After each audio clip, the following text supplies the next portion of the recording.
At one point I just hit a moment when just about everything in my life was going wrong, and I was having financial problems. I was not at all understanding what was happening to me. I was having issues with substance abuse. I had a lot of history with the criminal justice system by that point, and everything seemed like it was just sort of falling apart at once.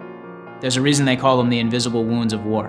You can't see them. You don't know sometimes that you've actually been injured. I struggled for about 3 years after I came back from Iraq.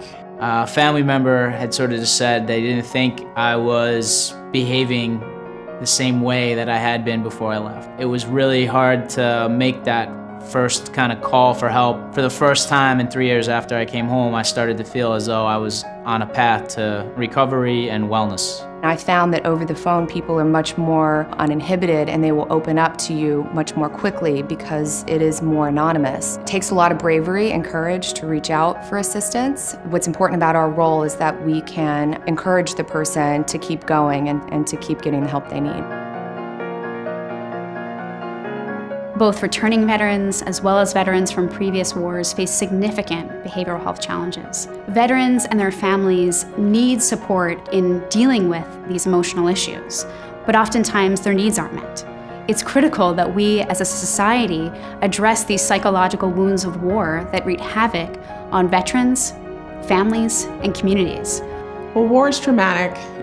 Very often it's oversimplified in the media and people don't really realize how traumatic it is to be there on a daily basis. Even if you're not getting shot at all the time, even if you're not getting on convoys all the time, it's a really stressful situation to be in. And so even if you come out without having any injuries, you come out combat adjusted. Veterans need lots of things from the community that sent them to war.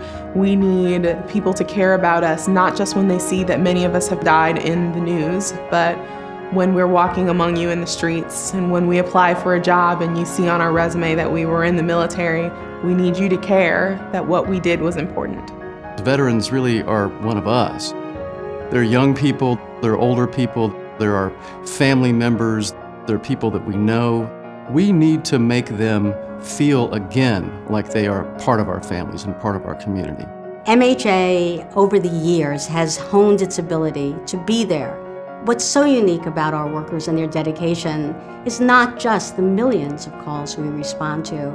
It's the fact that they recognize that each family and each individual with whom they work have a unique set of strengths, problems, and needs that they devote their professional careers to help and to support.